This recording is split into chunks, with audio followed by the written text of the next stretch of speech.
Muy buenas noches, estimados estudiantes. En nuestra última clase nosotros hemos podido estudiar a profundidad el Instituto Jurídico de la Delación, ¿no? No instituto jurídico como tal, digamos, esta, esta construcción doctrinaria, ¿no? que se ha formado en base a varios artículos de nuestro Código Civil inherentes al derecho al derecho de opción que se presenta para el sucesible. Y Y bueno, hemos podido ver que las opciones que tiene este sucesible son la de aceptar o renunciar a la herencia, ¿no? La aceptación puede darse de diferentes formas. Hemos visto que puede darse una aceptación abreviada, hemos visto que puede darse una aceptación con beneficio de inventario, hemos visto la aceptación pura y simple que tiene consecuencias jurídicas que nosotros ya las conocemos muy bien. Mm, Tras haber desarrollado estas temáticas, tras haber estudiado estos institutos jurídicos de la aceptación y la renuncia, corresponde que analicemos un poco más eh, algunos otros conceptos inherentes al derecho de sucesiones, entre los cuales nosotros podemos referir a la legítima. Y para hablar de la legítima, nosotros tenemos que tener claro el concepto de parentesco, ¿no? El parentesco es un tema que ustedes ya lo han estudiado en derecho de familia, que ustedes ya lo conocen muy bien. Sin embargo, nosotros vamos a recordar algunos aspectos, algunos conceptos básicos de lo que implica el parentesco.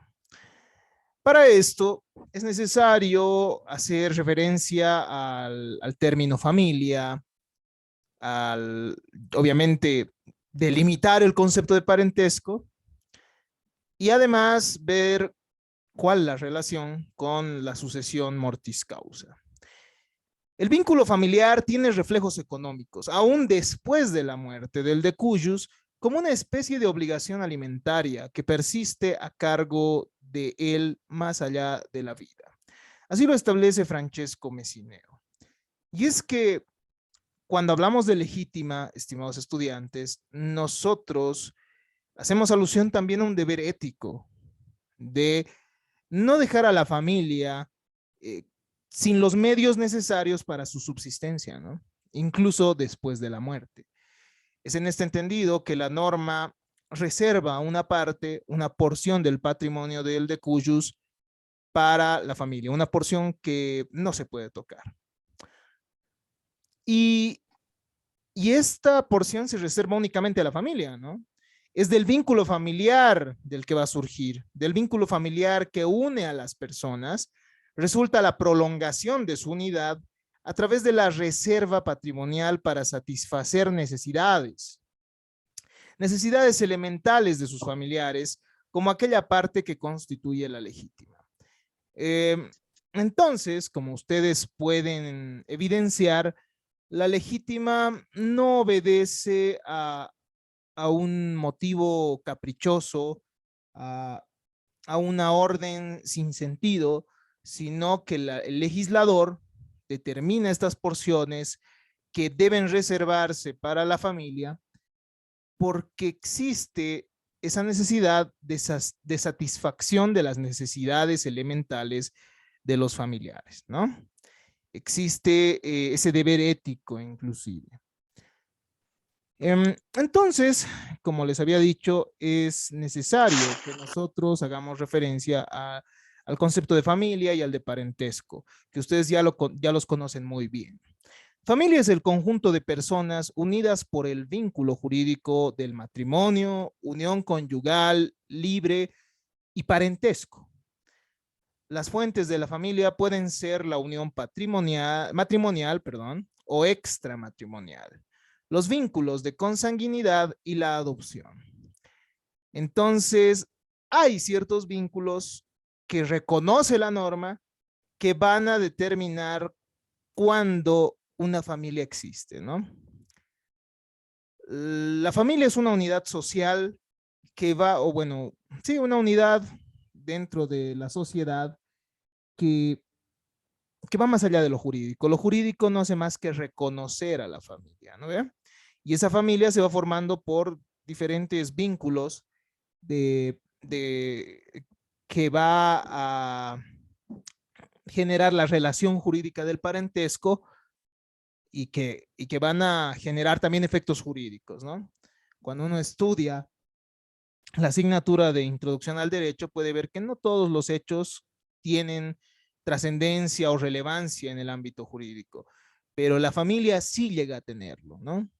Porque la familia genera obligaciones para cada uno de los miembros, genera deberes, genera ciertos derechos también para cada uno de los miembros de la misma, por lo cual es de suma importancia estudiarla en el ámbito de nuestra carrera y también, en particular, en el ámbito del derecho de sucesiones, que es lo que estudiamos.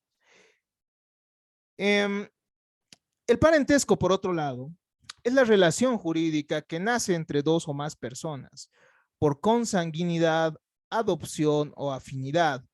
Este puede ser de diferentes tipos, es decir, un parentesco de consanguinidad, puede ser civil o de adopción, por afinidad y finalmente espiritual. La familia resulta trascendente, pues las relaciones de parentesco que tenga el decujus, o mejor dicho, que haya tenido el decujus con sus, eh, con sus parientes más cercanos, van a generar a favor de los mismos derechos patrimoniales, ¿no? Derechos patrimoniales, y justamente entre estos está la legítima. Avancemos un poco más o recordemos un poco más de lo que es el parentesco. La doctrina concibe al parentesco como una relación recíproca que existe entre las personas. Esta relación requiere de un ascendiente común, mediato o inmediato, que va a crear la unión familiar. La palabra parentesco viene del latín parere, que significa engendrar. Es un vínculo que nace de los lazos de sangre, matrimonio o adopción. Así lo ha establecido Guillermo Borda. Los parientes que interesan en materia de sucesiones son los parientes consanguíneos y también aquellas relaciones de familia que surgen por la adopción. ¿Por qué? Porque es para estas personas para las que va a surgir una reserva patrimonial. Esto no se va a dar en el caso de los afines, ni tampoco de los espirituales, ¿ya? Entonces, no hay esa posibilidad que la ley determine una legítima para la cuñada o para la nuera. No existe esa posibilidad. En realidad son las relaciones de parentesco por un parentesco consanguíneo las que determinan quiénes pueden llegar a tener derecho a esa reserva patrimonial. ¿Ya? En el caso de la adopción también existe esta posibilidad. ¿Por qué? Porque por el principio que habíamos visto en un principio, en un primer momento, digámoslo así, para no usar la misma palabra con constancia, nosotros hemos visto que hay un principio de indiscriminabilidad, ¿no? Entonces, el hijo adoptivo tiene los mismos derechos que el hijo consanguíneo. Aspecto que no podemos llegar a desconocer hoy en día, mucho más con el desarrollo de los derechos humanos y de la igualdad que debe existir, ¿no? Entre los miembros de una familia. Como habíamos dicho, el parentesco que tiene importancia para determinar la legítima de los herederos es el parentesco de consanguinidad o natural. Este parentesco es la relación o vínculo de consanguinidad que existe entre personas que descienden unas de otras. Es decir, que existe un tronco común cuando se habla de este tipo de parentesco. Esto sucede en el caso de los hijos, los padres, los nietos, abuelos. Esta relación constituye el parentesco por excelencia y como ya hemos adelantado hace un instante, va a ser trascendente para determinar la legítima. En el antiguo derecho recibía el nombre de prolina. Hoy en día, el Código de las Familias y del Proceso Familiar, en su artículo 8, establece que es la relación entre personas unidas por vínculos de sangre que descienden la una de la otra o que proceden de un o de una ascendiente o tronco común. Esta relación entonces es reconocida por nuestro ordenamiento jurídico. Por otro lado, podemos encontrar entre los tipos de parentesco el parentesco civil o de adopción. Surge como una consecuencia de la creación de los institutos de adopción y arrogación de los antiguos romanos. Antes existían diferentes formas de adoptar, ¿no? O de adoptar a una persona. Sin embargo, hoy en día esto se ha simplificado. La relación resulta de una ficción de la ley que crea un nexo parental entre el adoptante y el adoptado, cuya secuencia se transmite a sus descendientes en forma sucesiva. El momento en que se genera este vínculo, también se va a generar un vínculo de parentesco con, no solo con el adoptado, ¿no? Sino también con su descendencia. El Código Niña, Niño y Adolescente define la adopción en su artículo 80 y nos dice que la adopción es una institución jurídica mediante la cual la niña, niño o adolescente en situación de adoptabilidad requiere, o mejor dicho, adquiere la calidad de hija o hijo de la o el adoptante en forma estable, permanente y definitiva. Podrá ser nacional o internacional.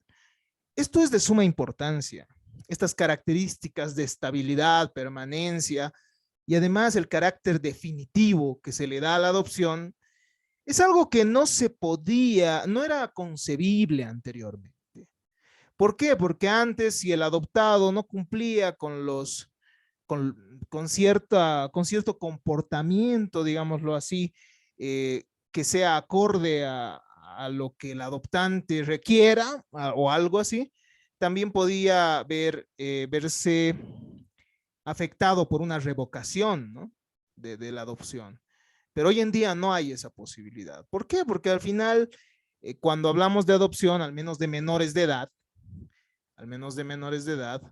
eh, hablamos de un instituto que protege el interés superior del niño, ¿no? El interés superior del menor. El artículo 8 de la ley 603 nos dice que este parentesco es la relación que se establece por el vínculo que genera la adopción, ¿no? Como esto ya lo habíamos dicho hace un momento. Entonces es como si el adoptante de verdad fuera el padre del adoptado, ¿no? Esto la ley lo establece. Entre los efectos jurídicos del parentesco civil o de adopción, la relación familiar y la sucesión mortis causa se asimila al vínculo de consanguinidad. Entonces, de igual manera que el hijo adoptado tiene ciertos deberes con el adoptante como si fuera su padre, efectivamente, porque para la ley lo es, y de igual manera se generan, ¿no? Obligaciones para el adoptante respecto al cuidado, como si efectivamente esta persona adoptada fuera un hijo más, ¿no? Un hijo consanguíneo. En la sucesión mortis causa también se asemejan los efectos jurídicos al caso de los hijos consanguíneos, ¿no? Entonces, si hablamos de la legítima de los hijos, también estarán comprendidos dentro de esta reserva patrimonial los hijos adoptivos. Es importante tomar esto en cuenta. Por otro lado, encontramos otras formas de parentesco, ¿no? Uno de ellos es el parentesco de afinidad o parentesco legal. El artículo 8 del Código de las Familias y del Proceso Familiar nos habla, o bueno, nos explica un poco de este parentesco, ¿no? Y nos dice que es la relación que existe entre uno de los cónyuges uniones libres u otras formas con los parientes de la o el otro, en la misma línea y en el mismo grado en que una persona es pariente consanguíneo o de adopción de uno de los cónyuges, es familiar afín de la o el otro cónyuge. La afinidad cesa por la desvinculación conyugal o invalidez del matrimonio o desvinculación de la unión libre. Este parentesco es el que existe entre los suegros, yernos, nueras, cuñados. Ellos van a tener el mismo grado, entonces, de parentesco por afinidad que tenga un cónyuge con el otro. En materia que tenga uno de los cónyuges con su familia respecto al otro, ¿no? En materia de sucesiones mortis causa, solo da lugar a la sucesión del cónyuge que sobrevive, descartando a los demás parientes por afinidad. Cabe recalcar acá, estimados estudiantes, que estamos tratando la temática de la sucesión legal, de la sucesión que emerge y que otorga vocación a los herederos por el imperio de la ley, ¿no ve? Cuando hablamos de sucesión testamentaria o a título particular, cuando hablamos de legados que pudiera dejar el de cuyus mediante un testamento, podría darse la posibilidad de que estas personas sean beneficiadas, ¿no? Con algún legado, el suegro, el yerno, nueras, cuñados. Entonces, en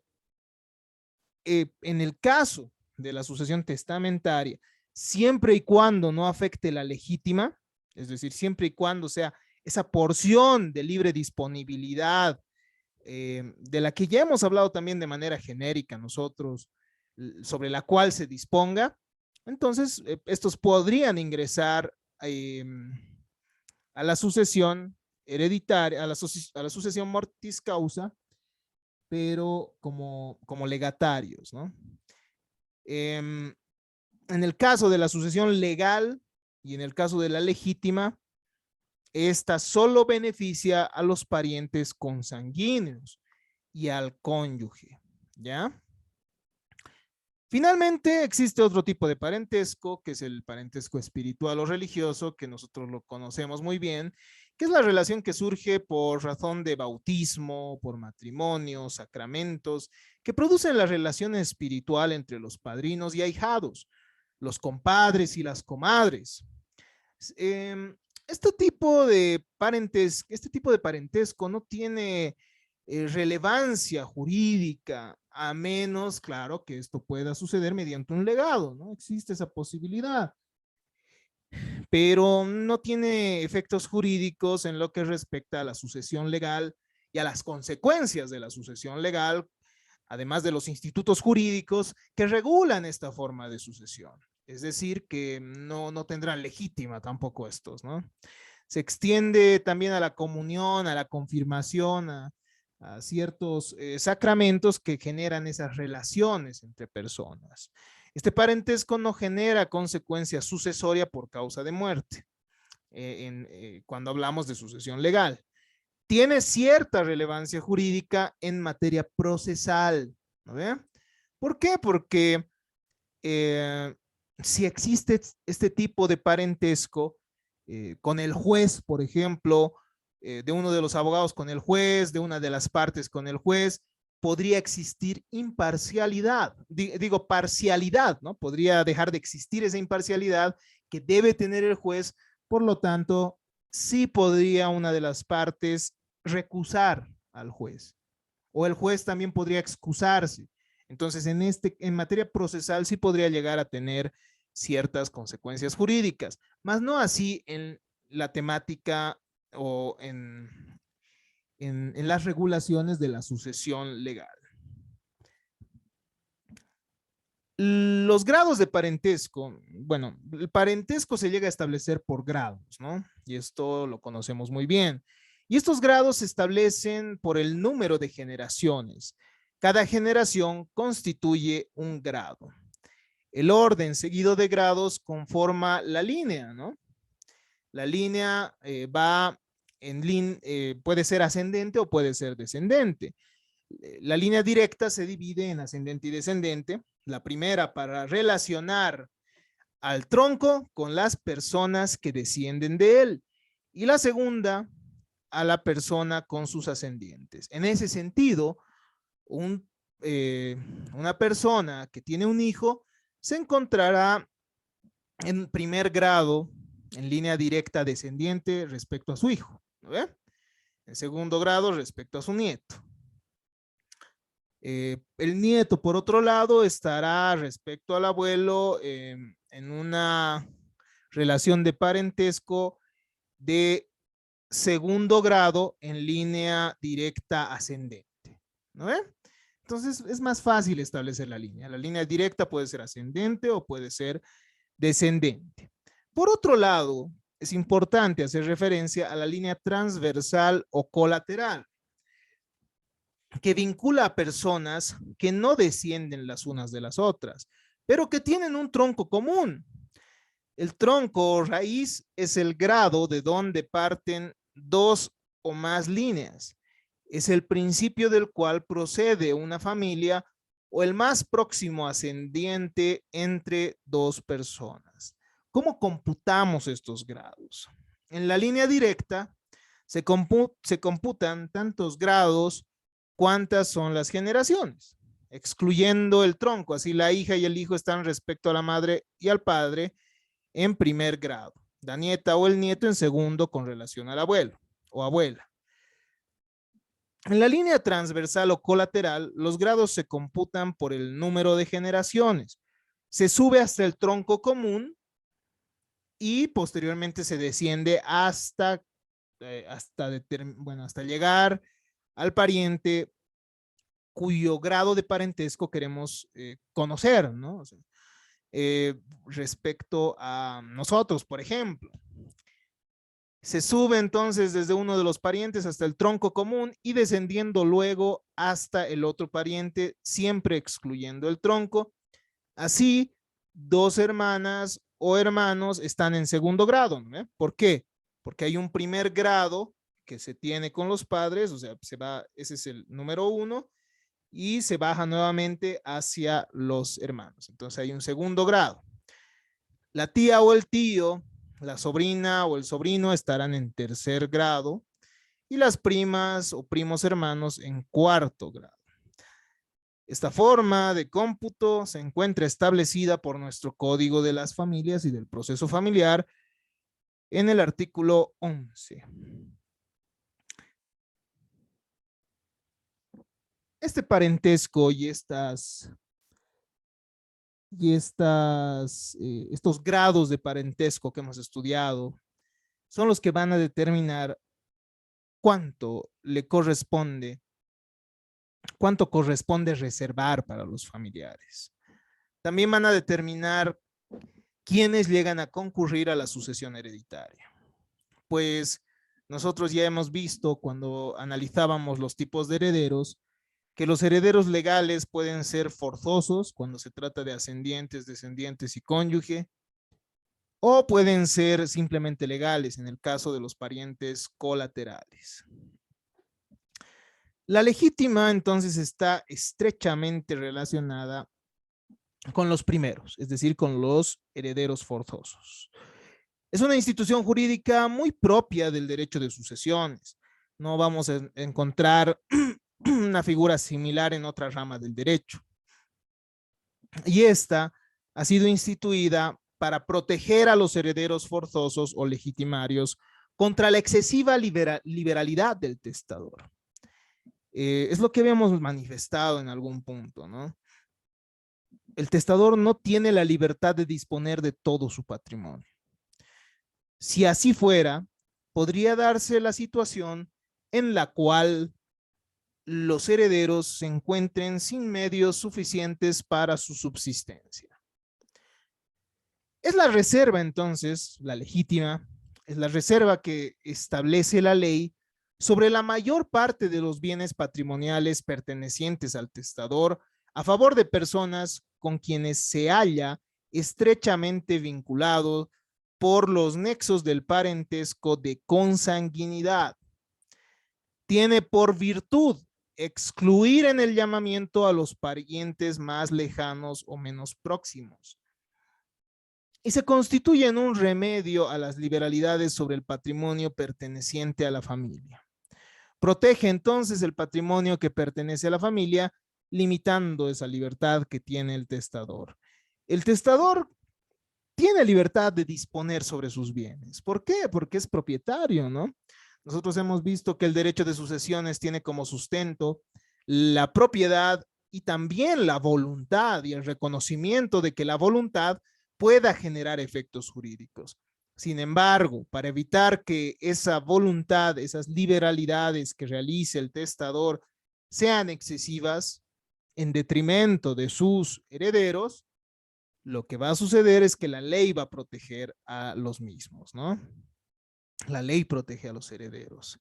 Es posible entonces entender la legítima como una simple asistencia pecuniaria a los más próximos parientes y que en vida se manifiesta a través de la institución de los alimentos, ¿no? Lo que nosotros conocemos como asistencia familiar, y post-mortem en las legítimas. Después de la muerte, esta asistencia pecuniaria es la legítima. Así lo establece Royo Martínez.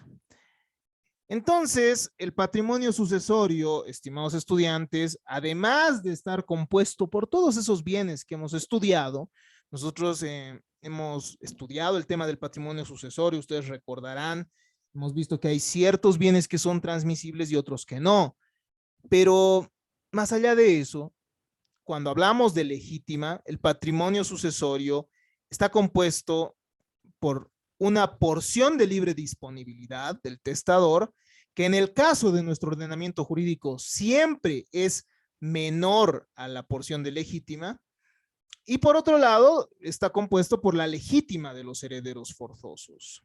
Entonces el patrimonio puede comprender estas dos partes. En primer lugar, la legítima, que está integrada, como habíamos dicho, por la mayor parte de todos los bienes patrimoniales. Esta porción es indisponible. Sobre esta porción, el testador no podría realizar donaciones, no podría realizar legados, entonces no podría disponer a título gratuito sobre esta parte, ¿ya?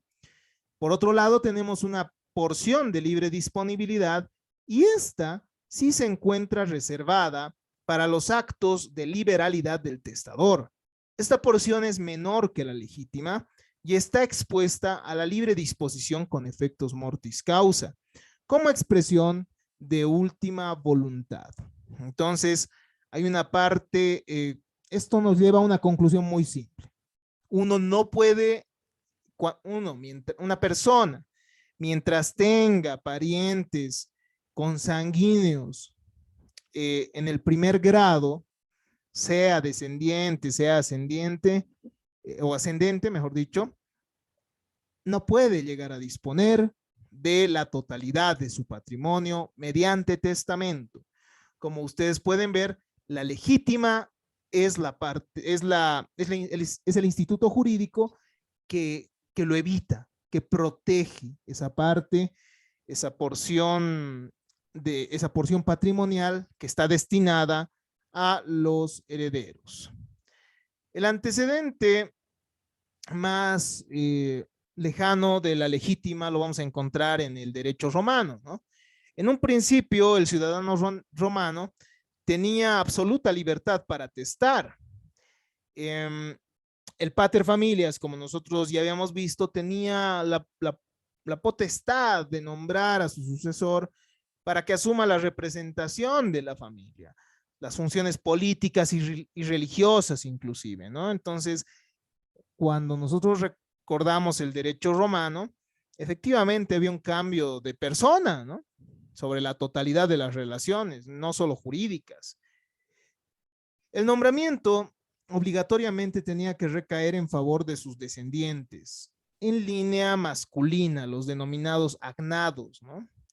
Cuando no había hijos varones, se podía nombrar a una persona extraña inclusive.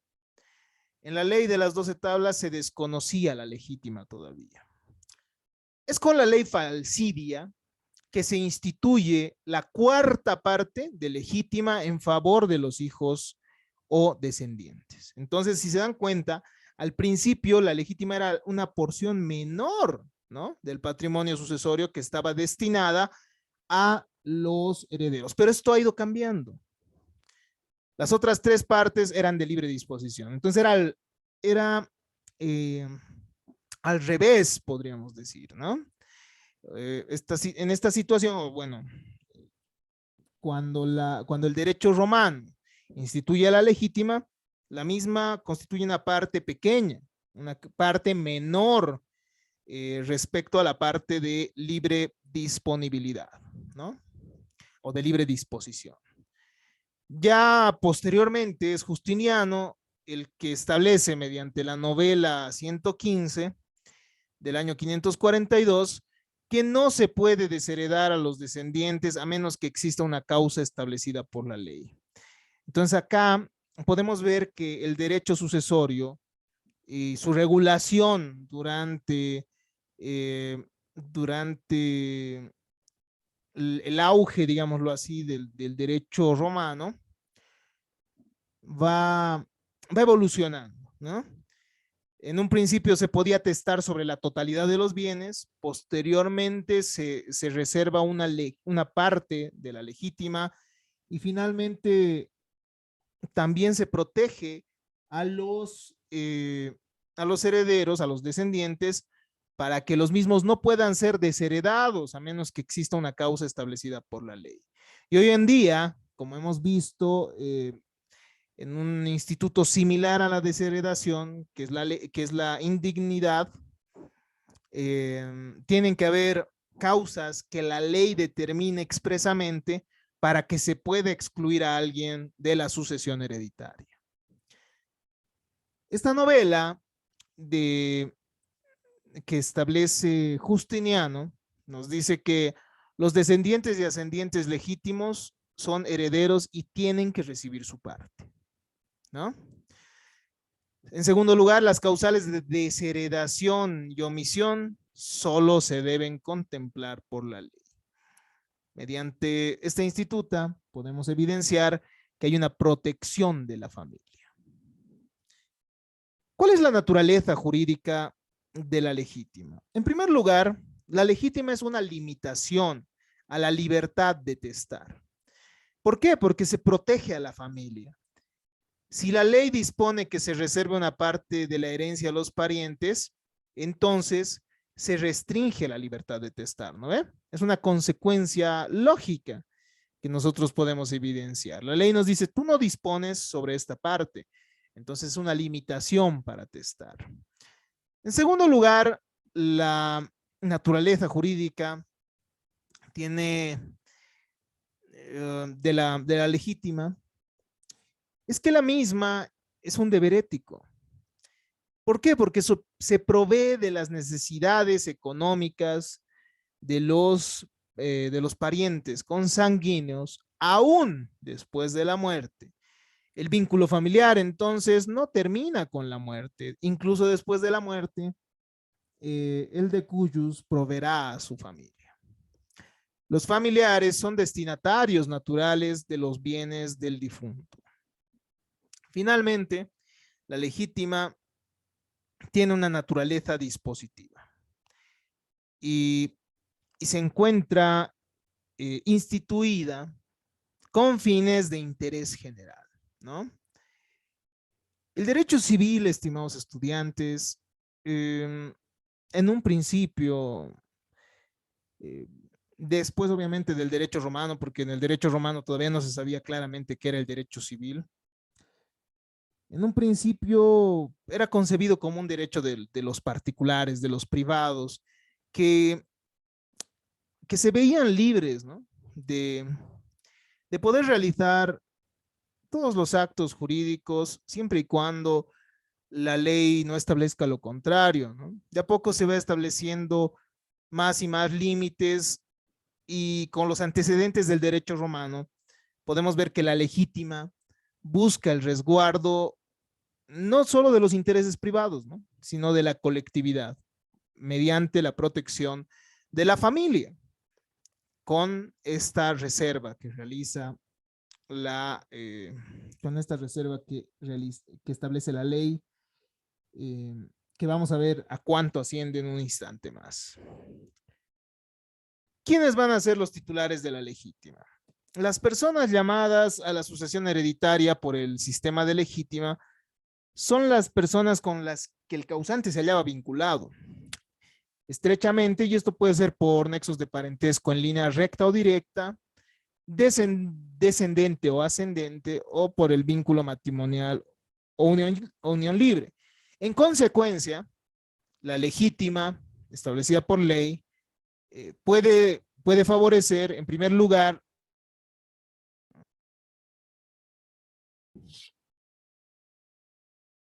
los titulares de la legítima, en consecuencia, estimados estudiantes, van a ser los descendientes, en segundo lugar, los ascendientes, y finalmente el cónyuge supérstite, ¿ya? El cónyuge sobreviviente, el conviviente también, producto de la unión libre. Entonces, la unión libre también va a generar efectos jurídicos en materia sucesoria. Y ahora, la parte más importante, ¿no? De lo que respecta a la legítima. Hablemos entonces, en primer lugar, de la legítima de los descendientes. Los descendientes generalmente van a ser la primera categoría de parientes con privilegio para suceder al decuyus. Si una persona no ha dejado un testamento, la ley es la que dispone que los primeros llamados a la sucesión hereditaria sean los descendientes, ¿no? Y si ha testado, de igual manera, sobre el resto podrán concurrir los descendientes, ¿no? Y si ha testado en exceso, también los descendientes y podrán exigir que eh, se les restituya su parte, ¿no? Que se les reintegre su parte. Se hayan integrados entonces por hijos matrimoniales, extramatrimoniales y habidos mediante el vínculo de adopción. ¿Por qué? Porque hay igualdad de condiciones en la sucesión de los hijos. El artículo 1059 nos dice lo siguiente: la legítima de los hijos es de 4/5 partes del patrimonio del progenitor. La quinta parte es la porción disponible que el decuyus puede destinar a liberalidades, mediante donaciones, mediante legados, a favor de sus hijos, parientes o extraños. La legítima de los descendientes, llamados a la sucesión en lugar de los hijos, es la misma que ellos habrían recibido en caso de vivir. La legítima de los hijos adoptivos es la misma que la de los demás hijos. La legítima, entonces, es una restricción, como habíamos dicho, a la posibilidad que tiene alguien de testar. Si tú tienes hijos, solo puedes disponer de 1/5 de tu patrimonio mediante liberalidades. Es decir, solo puedes otorgar legados por 1/5, es decir, solo puedes testar por 1/5. Solo puedes donar 1/5 de tu patrimonio y el resto está reservado para tus descendientes. ¿Lo ve? Entonces, es de suma importancia tomar en cuenta este aspecto. Esto también tiene otros efectos, ¿no? Si es que uno tiene hijos y quiere darle a un hijo algo más, no va a poder disponer de todos sus bienes, ¿no? Podrá darle esa porción de libre disposición al hijo que quiere regalarle, o bueno, mejor dicho, al hijo que quiere entregarle algo más de su patrimonio con efectos mortis causa. ¿Me entienden? Hay una quinta parte sobre la cual sí se puede disponer.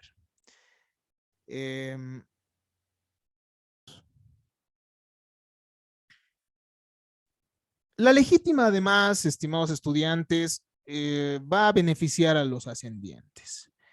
Los segundos llamados a la sucesión hereditaria, en caso de que no existan descendientes, sí, en caso de que no existan descendientes, son los ascendientes. Y cuando existen ascendientes, la legítima va a ser un poco menor a la de los hijos, como ustedes pueden ver en el gráfico, ¿no? Cuando al fallecimiento del causante se determina la inexistencia de descendientes propios, ni hijos adoptivos o descendientes de estos, y solo sobreviven sus ascendientes, la legítima que corresponde a ellos es de 2/3 partes del total del acervo hereditario. Entonces, cuando existen solo ascendientes, cuando no existen descendientes y existen ascendientes únicamente y uno no tiene cónyuge, la legítima es de 2/3 partes y uno puede disponer de 1/3, ¿no? de una tercera parte. Tiene, tiene una mayor proporción sobre la cual puede disponer. La tercera parte restante, entonces, según el artículo 1060 del Código Civil, es la porción de libre disponibilidad. En caso de existir ascendientes en línea paterna y materna, los herederos suceden en una mitad cada una de las líneas. Si uno renuncia, el otro puede recoger el total de la herencia por el derecho de acrecimiento. En caso de existir ascendientes que no sean iguales en grado, el pariente más próximo excluye al más lejano, ¿ya? Entonces, si uno tiene, por ejemplo, a sus abuelitos paternos y a sus bisabuelos maternos, el pariente más cercano excluye al más lejano. Entonces, sus abuelitos paternos van a ser quienes tengan esa legítima. En materia de, o bueno, en el caso de la sucesión de los ascendientes, es viable este principio, es aplicable este principio que establece que el pariente más cercano excluye al más lejano, cosa que no sucede en la sucesión de los descendientes, ¿no ve? Porque hemos visto que hay se regula la representación.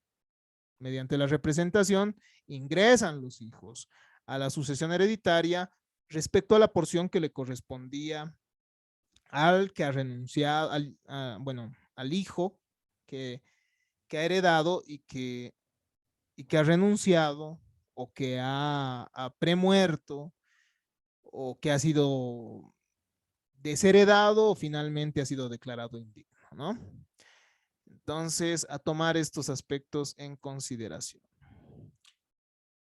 El cónyuge también tiene una legítima reservada por la ley. El cónyuge supérstite o sobreviviente es la tercera categoría, ¿no?, de herederos forzosos. Esta tercera categoría la conforma el cónyuge supérstite en condición de esposo o esposa, producto del vínculo jurídico del matrimonio o también la simple relación libre de hecho. En el último caso, tiene que existir una resolución judicial que determine estos aspectos. Tiene que haber entonces ese reconocimiento judicial de que ha habido esa unión libre, unión conyugal de hecho, ¿no? El artículo 1061 del Código Civil establece que cuando el causante fallece sin dejar descendiente de ninguna clase ni ascendientes, la legítima que corresponde al cónyuge sobreviviente está compuesta por 2/3 partes del patrimonio sucesorio. La tercera parte restante es la porción disponible, ¿ya? Es entonces esa tercera parte sobre la cual va a poder disponer. Como ustedes pueden ver, el cónyuge supérstite tiene una legítima en igual proporción que la legítima de los ascendientes, ¿no? 2/3 partes. Entonces, si uno no tiene descendientes ni ascendientes, el cónyuge, uno puede disponer únicamente, mejor dicho, de 1/3 parte de su patrimonio, a título gratuito. ¿Cuáles son los requisitos para la sucesión del cónyuge sobreviviente?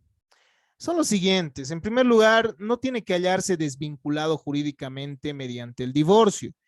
Esto con sentencia ejecutoriada y cancelada la partida matrimonial, o anulado el matrimonio mediante sentencia pasada en autoridad de cosa juzgada. Si hay nulidad del matrimonio o si existe divorcio, en estos casos no podrá ser sucesor, ¿no? No podrá ingresar a la sucesión mortis causa, no tendrá vocación.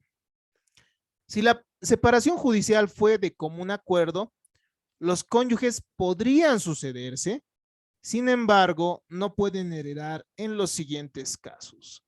Cuando el matrimonio se celebra en situación de enfermedad de uno de los cónyuges que genera su muerte dentro de los 30 días siguientes debido a esa enfermedad. ¿Ya? Entonces, si uno se ha casado y dentro de los 30 días, bueno, hasta los 30 días uno fallece el cónyuge por haber estado enfermo al momento por la enfermedad que era, bueno, que era conocida ya al momento de la celebración del matrimonio, entonces en ese caso el cónyuge no puede heredar, ¿no? Esto es importante tomarlo en cuenta.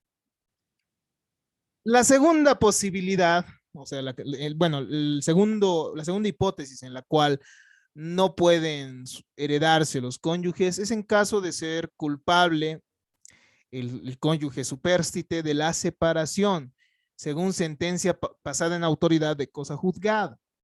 En este caso, hoy en día no resulta tan trascendente, ¿no?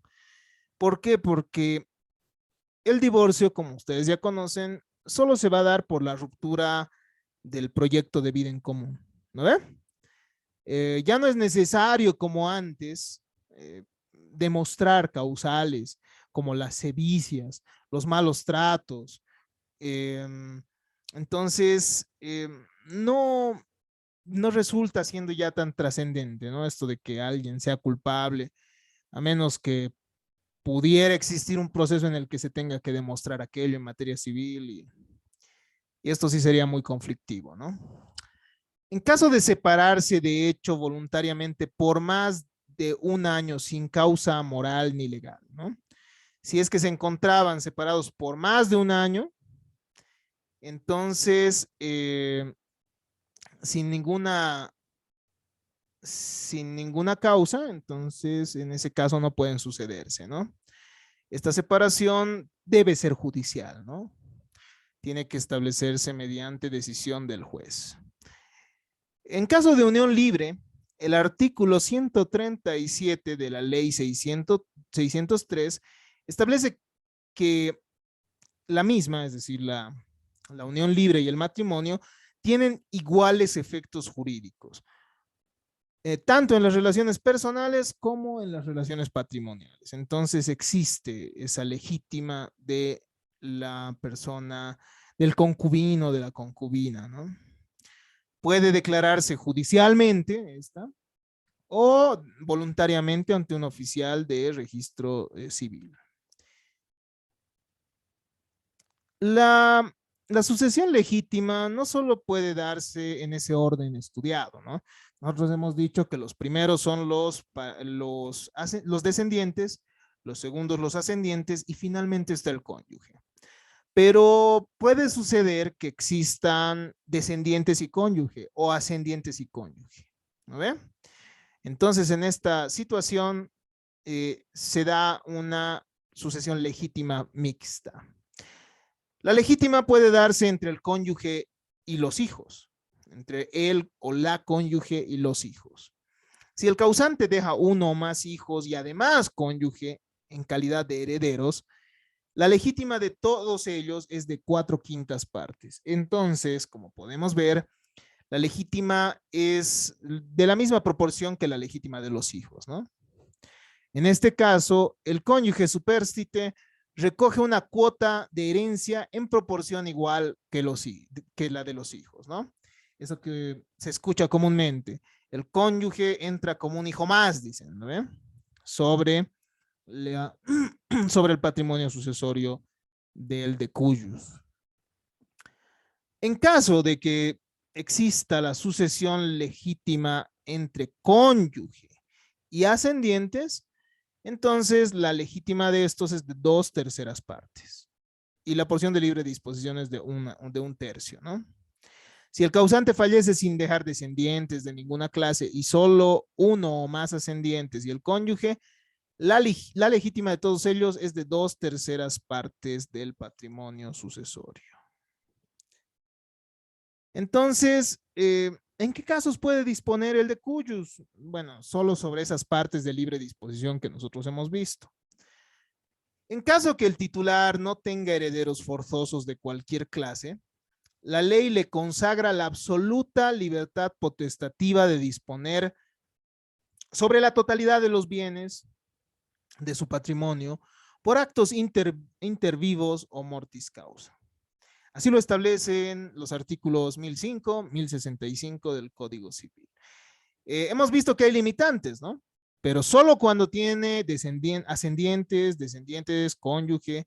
Sin embargo, si no existen los mismos, si uno no tiene descendientes, no tiene ascendientes y no tiene cónyuge, puede disponer mediante testamento, mediante donaciones,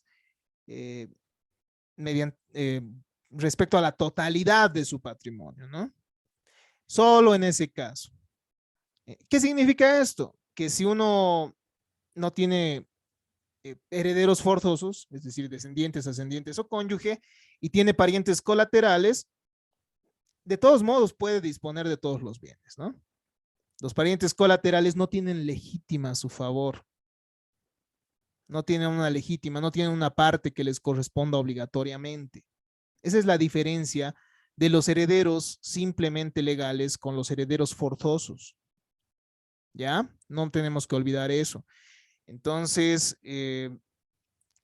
los colaterales sí van a ingresar cuando la persona fallece, no tiene descendientes, no tiene ascendientes, no tiene cónyuge y cuando además no ha dejado testamento. Entonces, recién en esa situación es que los parientes colaterales podrían tener vocación, o bueno, tienen vocación para llegar a ser herederos, ¿no? Simplemente legales, como hemos manifestado. Entonces, puede disponer mediante acto testamentario o disposición contractual incluso, es decir, puede donar en vida la totalidad de sus bienes, puede disponer sobre la totalidad de su propia sucesión, nos dice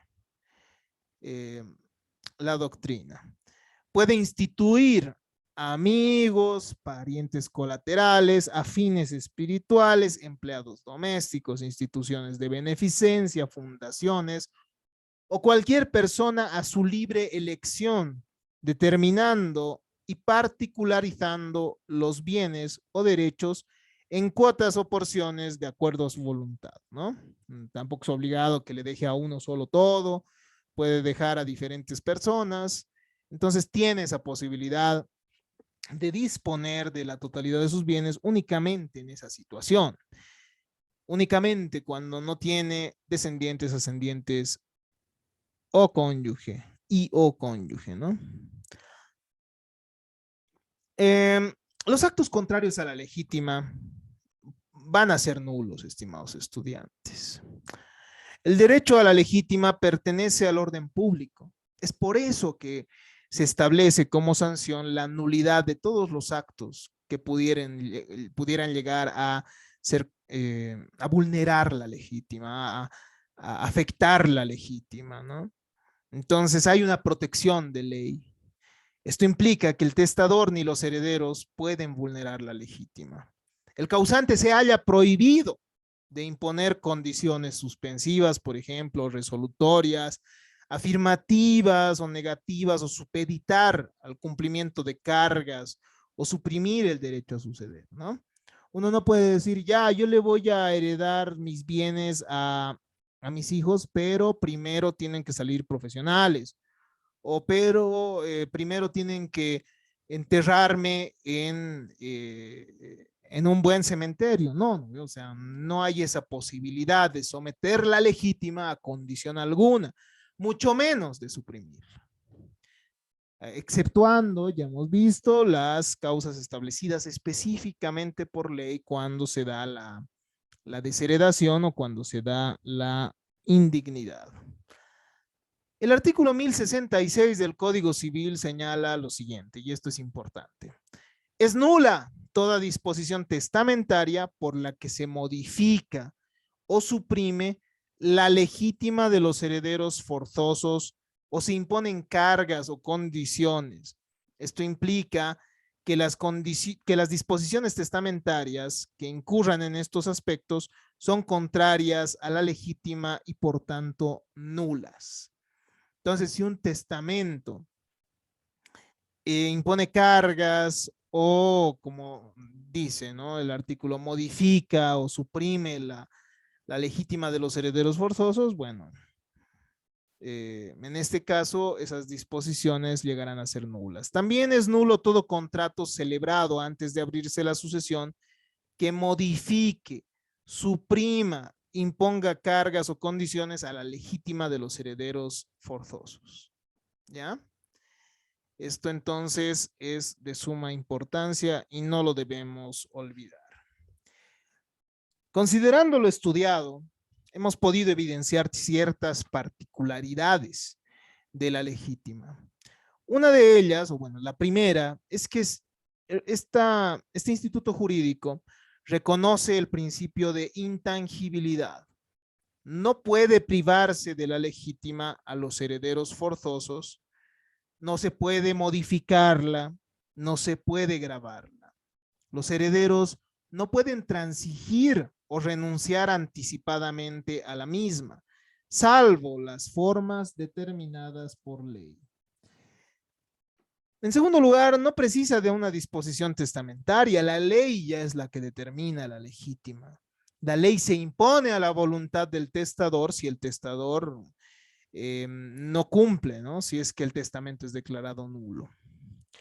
En caso de muerte del heredero, antes que el testador, sustituye sus derechos a favor de sus propios herederos, ¿no?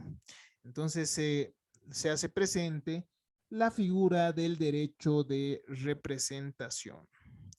En caso de haber recibido en porción inferior a la cuantía que depara la legítima, el heredero puede pedir reintegro, eso vamos a estudiar. La acción de reintegro nos toca llevarla nuestra siguiente clase, yo creo, debido a que ya no contamos con mucho tiempo. Entonces, hay acciones que la ley determina a favor de los herederos para poder resguardar la legítima.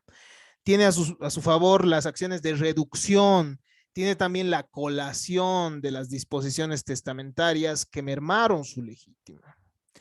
La legítima no puede transigirse, renunciarse, ni tampoco puede cederse por actos contractuales intervivos. El testador no puede imponer condiciones, modalidades o cargas, lo que ya habíamos manifestado. Veamos un poco una introducción al reintegro y de la legítima y la acción de reducción. Veamos a qué se refieren estos institutos jurídicos. La legítima, ya habíamos dicho, es la reserva que asegura la ley sobre el patrimonio del decuyus en favor de los herederos. Cuando el testador ha instituido uno o varios sucesores voluntarios, pueden ser personas extrañas o sus propios herederos, otorgándoles una herencia o legado superior a la porción de libre disponibilidad que le faculta la ley, reduciendo la porción de reserva, bueno, lo que habrá sucedido, lo que habrá producido esto es una lesión a la legítima. Y cuando existe una lesión a la legítima, cuando hay actos excesivos en las liberalidades, en los legados, en las donaciones que realice el testador, entonces se instituyen acciones de reintegro y reducción para defender la legítima. Son un remedio jurídico para reconstruir el porcentaje predeterminado, ¿no? Nosotros ya hemos visto esa esa parte predeterminada por la ley. 4/5 partes en el caso de los hijos, 2/3 en el caso de los ascendientes, 2/3 en el caso del cónyuge, 4/5 partes en el caso de que concurran hijos y cónyuge, y 2/3 partes cuando concurren ascendientes y cónyuge, ¿no? Entonces, esa es la, esa es la, esa es la proporción que les corresponde y que los mismos pueden resguardar mediante el reintegro y mediante la denominada acción de reducción, ¿no? Es aquella acción por la cual un heredero, nos dice Villafuerte, legitimario, pide el reintegro de la legítima, es decir, que vuelva la legítima al patrimonio que sucede, o sea, que va a suceder el heredero, ¿no? El reintegro es la acción que tiene la exclusiva finalidad de reconstruir el porcentaje previsto en la ley, ¿ya? Es ese porcentaje que la ley determina de la legítima, que ha sido lesionada por el causante mediante los actos de liberalidad a través de donaciones intervivos, a través de estas a sus herederos, ¿no?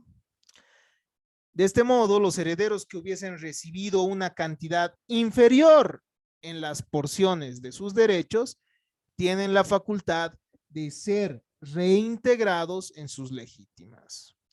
Para la acción de reintegro y la reducción es importante, es un presupuesto, es un requisito esencial que exista una sucesión abierta, ¿no?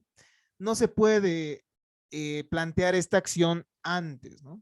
Tal vez el de cuyos, o mejor dicho, la persona en vida ha donado a una persona, a otra persona un bien, y en vida el hijo se vea perjudicado según él y quiera pedir el reintegro. Esto no es posible, estimados estudiantes.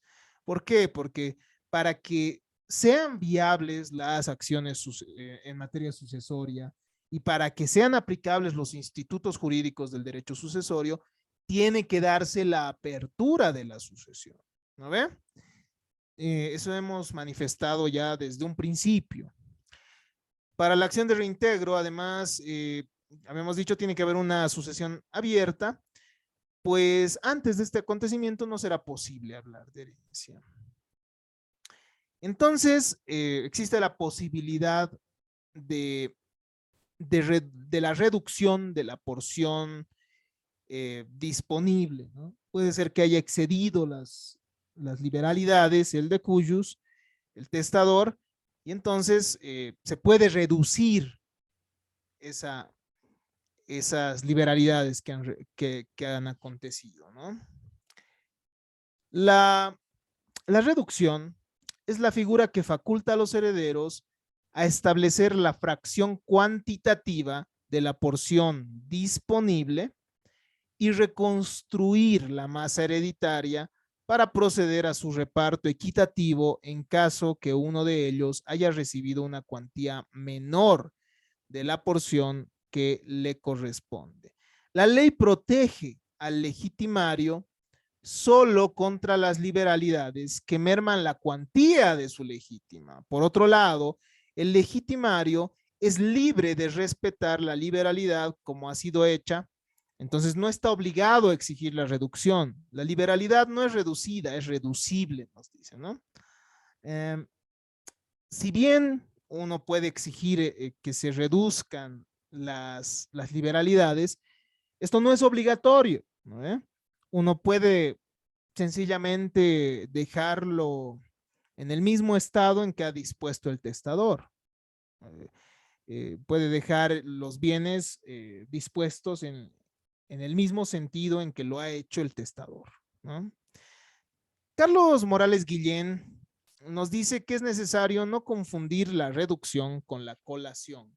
La colación también la vamos a estudiar posteriormente cuando veamos la sucesión testamentaria. La reducción obliga a los beneficiarios de liberalidades que exceden la cuantía de la porción libre, de libre disposición, a reintegrar la legítima de los herederos forzosos. La colación, por otro lado, obliga al heredero forzoso que ha recibido del causante alguna liberalidad como anticipo de la herencia a colacionar, a restituir esa liberalidad al caudal sucesorio partible con los coherederos para establecer la igualdad entre ellos. Entonces, si un heredero ha recibido en vida un bien, la colación hace que ese bien sea considerado como parte del patrimonio sucesorio para disponer cuánto le corresponde, ¿no? ¿Me entienden? Es diferente. Mediante la reducción, el heredero lo que busca es que lo que ha dispuesto a título gratuito el testador vuelva a, al patrimonio, ¿no? Al patrimonio sucesorio. Y mediante la colación estamos ante la figura de herederos que devuelven, ¿no? Que devuelven al patrimonio sucesorio los bienes que hubiesen recibido para finalmente realizar el cálculo de cuánto le corresponde a cada uno, ¿no? Respecto a la reducción, el artículo 1067 nos va a decir lo siguiente. Cuando se abre todo o en parte la sucesión ab intestato, concurriendo herederos forzosos con otros llamados a suceder, las porciones que correspondían a estos últimos se reducen proporcionalmente en los límites necesarios para integrar la legítima de aquellos, los cuales, sin embargo, deben imputar a esta todo lo que han recibido del decuyus en virtud de donaciones y legados, ¿ya? Entonces, por un lado se reduce, si se dan cuenta, las liberalidades y por otro lado se reintegra la legítima, ¿no ve? Se reconstruye la legítima, lo que les correspondía a los herederos forzosos. Y esto se va a hacer mediante los legados en primer lugar y en segundo lugar mediante las donaciones. En clases presenciales nosotros vamos a hacer ejercicios sobre esto, así que les pido que repasen lo que hemos avanzado el día de hoy. Les agradezco por su atención y hasta acá habríamos desarrollado el tema de la legítima y una parte de la acción de reintegro y reducción que la vamos a terminar en nuestras sesiones presenciales. En caso de tener alguna duda, estoy atento a cualquier consulta mediante el WhatsApp o nuestro foro de consultas. Muchas gracias a ustedes por su atención. Hasta acá nuestra grabación del día de hoy.